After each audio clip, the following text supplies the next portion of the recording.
Salut chers amis, nous sommes dans la joie par la grâce du Seigneur de vous annoncer l'évangile d'aujourd'hui où nous célébrons la liturgie du 32e dimanche du temps ordinaire, l'année A. Nous allons lire du livre de sagesse, chapitre 6, verset 12 à 16. Première lettre de Saint Paul apôtre aux Thessaloniciens, le chapitre 4, verset 13 à 18. Et l'évangile selon Saint Matthieu, chapitre 25, verset 1 à 13. Aujourd'hui, je vous présente un thème de réflexion soudainement à minuit. C'est un thème qui nous parle du retour du Messie, ce qu'on appelle la parousie. Être chrétien par le baptême, sans une formation continue à travers la catéchèse, à travers la formation biblique ou la théologie de base. Sans cette formation continue pour une connaissance spirituelle et doctrinale approfondie, nous devenons surannés, autrement dit moribonds, sans avancement, sans croissance. Dans notre société, nous sommes confrontés par des noms d'autres religions ou sectes qui parfois essayent de voir qui réussissent à remettre en cause les noms de notre foi chrétienne. C'est pourquoi face à cette crise doctrinale, si vous voulez, notre résistance ou notre résilience dépendra de la façon dont nous chérissions ce que nous avons reçu. Mais pour celui qui n'a rien appris, sur quoi se basera sa foi? C'est pourquoi il est nécessaire d'approfondir de temps en temps le goût, les valeurs de notre foi chrétienne à travers les lectures bibliques, la formation théologique et la catéchèse.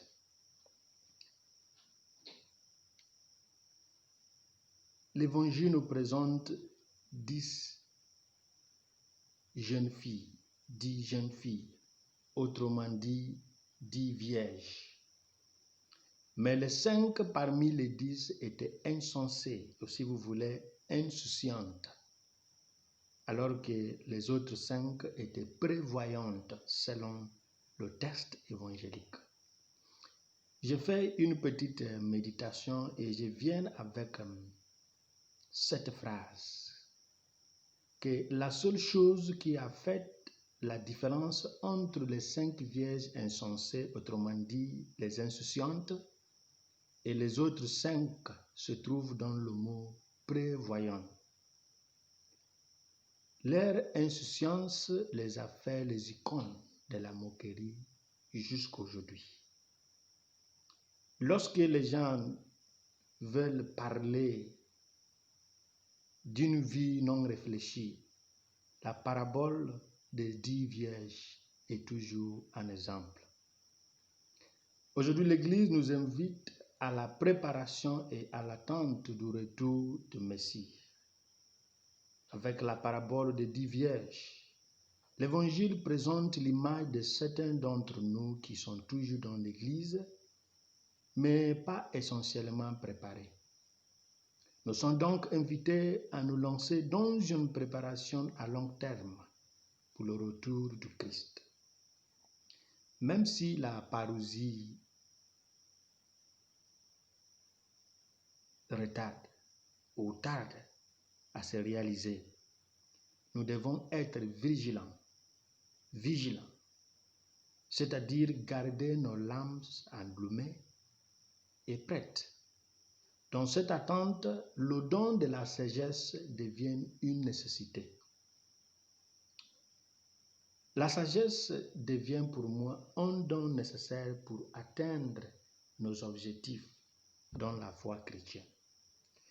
Et une fois que nous avons reçu ce don de la sagesse, la sainte sagesse, il nous poussera à nous poser des questions suivantes. Et j'aimerais que chacun de nous puisse se poser cette question et essayer d'apporter les réponses si possible.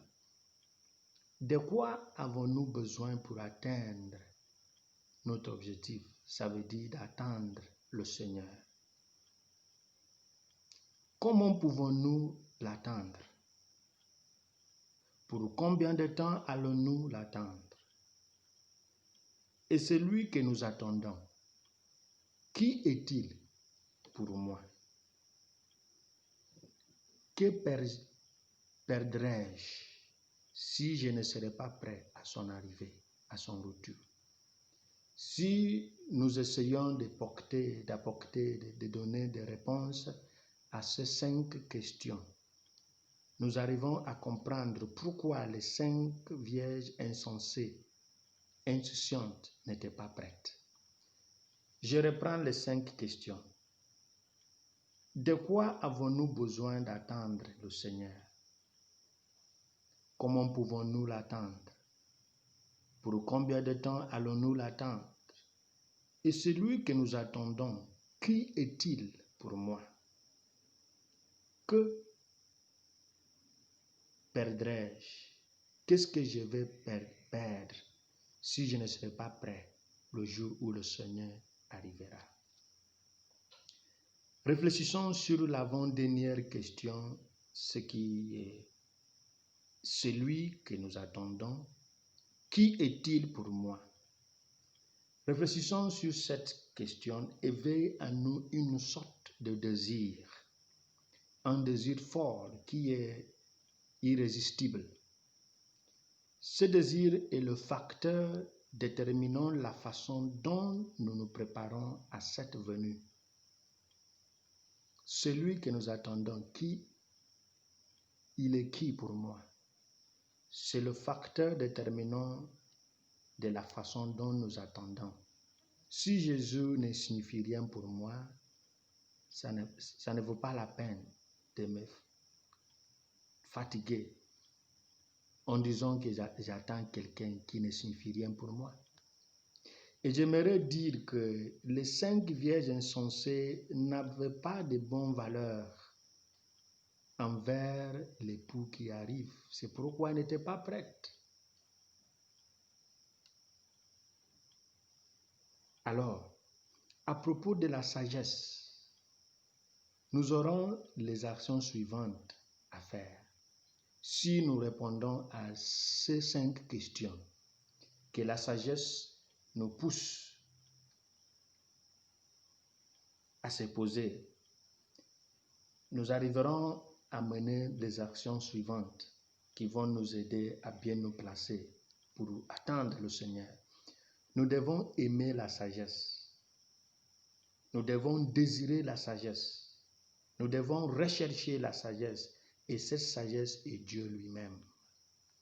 Et grâce au don de la sainte sagesse, nous devenons prévoyantes. Les 5 vierges ont aimé l'époux qui arrive. Ils désiraient son arrivée. Ils cherchaient, même si à un certain moment, il s'est endormi. Elles recherchaient, elles attendaient l'arrivée de l'époux parce qu'elles l'aimaient, elles le désiraient. Et après avoir fait tout cela, nous devenons des gens prévoyants. Avant, pendant et après.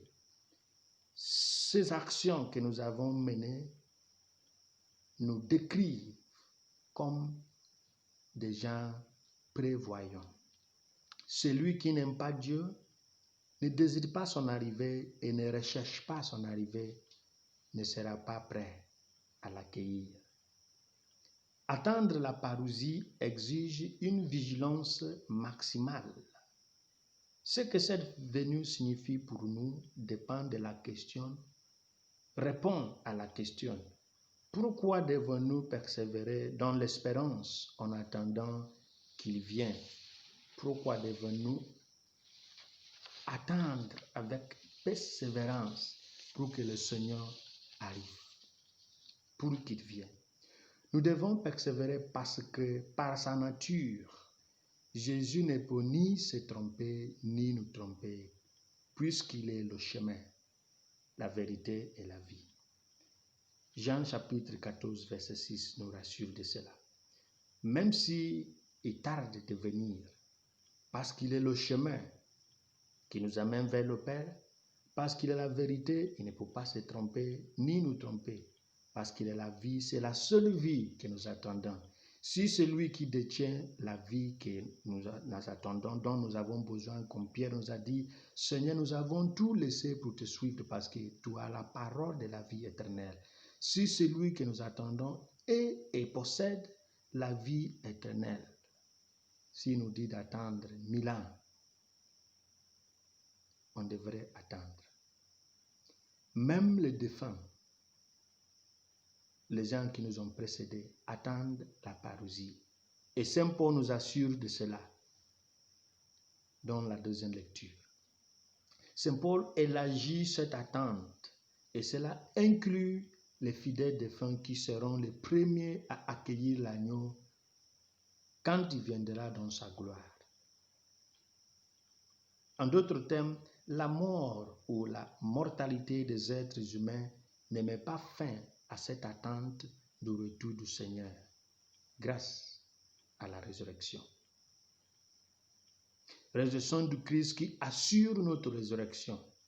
Et si Jésus n'était pas ressuscité, on n'a pas de raison de parler de la résurrection. Mais puisqu'il est ressuscité, nous avons la joie d'annoncer la résurrection.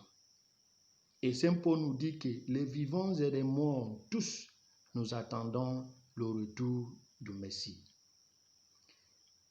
Il y a le temps pour se préparer. Il y a le temps pour exécuter.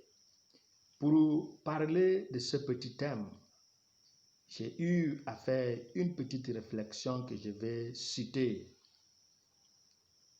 Bien que le temps soit toutefois n'est pas le temps ou le moment. Qui se prépare pour le temps ou le moment vivra au-delà de toutefois. Autrement dit, alors c'est la fin de la citation. Autrement dit, tout autre moment, tout autre temps dans l'espace des temps, des heures, des minutes et des secondes peuvent être le moment, mais n'auront pas la chance d'être le moment que nous attendons. Pendant que l'époux n'était pas arrivé, c'était considéré comme toutefois les autres moments, les autres temps. Mais à l'heure où il est arrivé est considéré comme le vrai moment, le temps que nous attendons. Ce n'est donc pas le moment de la répétition, mais de l'exécution. Si d'être avec Dieu est notre but, donnons-lui notre temps. Lui donner de temps ne suggère pas de dormir à l'église 24 heures sur 24 heures, mais de marcher selon ses préceptes et de nous réconcilier avec lui lorsque nous constatons un manquement de notre part. Pour ceux qui inscrivent leur nom dans l'église et sortent pour aller essayer ailleurs, tout en disant que puisqu'ils ont été baptisés, l'église viendra les enterrer. Ils seront avec Dieu. Ils ont raison mais tort à la fois. Parce que l'église qui n'a pas le droit de vous condamner fera ce qui lui revient comme le droit. Mais c'est à Dieu de dire qui sera vraiment avec lui. Alors, restons fidèles à nos vœux de baptême. Restons à l'église, pratiquons les normes de l'église, vivons comme les membres de l'église. Je vous raconte une histoire pour conclure. Il avait un séminariste qui arrivait pour la première fois dans une communauté religieuse. Il devrait avoir deux options: de prendre le bateau pour arriver à sa destination, qui semble être le choix le plus simple et moins pénible, et de prendre la voiture, le transport commun et faire le tour, qui sera très pénible. Il a choisi l'option du bateau. Il est allé au port et il a enregistré ses bagages, mais il est parti hors de la cour du port pour acheter de la nourriture. Malheureusement, avant son retour, l'agent de la sécurité du port a fermé la porte. Finalement, il a dû prendre un autre stress de payer pour voyager par voiture jusqu'à sa destination, ce qui était une option très pénible qu'il a voulu éviter. Il est ici à noter que la sécurité céleste ne respecte que le temps fixé, le moment précis et pas tout autre temps. Demandons au Christ la grâce de nous faire devenir les chrétiens, les fidèles prévoyants et non pas les insouciants et ni les insensés. Que le Seigneur, dans son amour, trouve agréable nos prières et pour qu'il nous bénisse et nous accorde sa bénédiction au nom du Père et du Fils et du Saint-Esprit. Amen. Merci pour votre soutien et vos abonnements. Continuez à nous soutenir et à vous abonner et à nous parler partout où vous êtes pour qu'on puisse vous servir comme ça doit être. Que le Seigneur vous bénisse.